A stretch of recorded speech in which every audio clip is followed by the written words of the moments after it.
leaking son of a burp. Anyway, so he used the shark bite fittings here and there. I left the evap just because I don't care, to be honest. It's there. It's not like, you know, falling off or whatever. I ain't worried about evap. So anyway, there is the fittings. There's the new connections. I had to end up doing this one, the smaller one, twice because I did it and it started leaking again. So I had to redo that one, shorten it up a little bit more.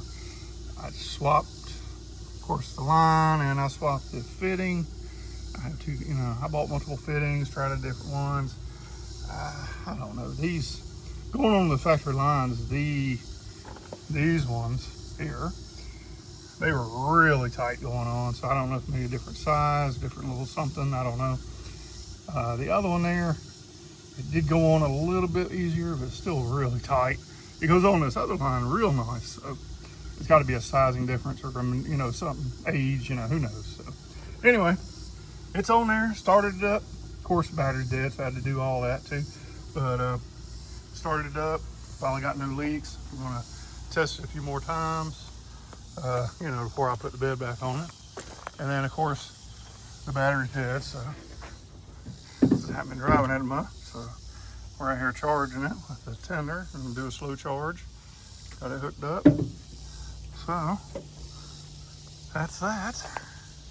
I'm gonna put these tools up, put them inside, and hopefully one of these days I'll be able to put the bed back on it. But let me tell you, you see that sun right there? Jeez, it ain't even gonna come through. Man, it is beating. It's already like 90 degrees, 90 plus, and the sun's beating down. So I am getting out of this direct sunlight. Of course, shade's nice. It's not too bad in the shade. That direct sunlight's killing you. So anyway, we got it licked hopefully, and hoping that's the end of that because I am tired of that. Yeah, bro.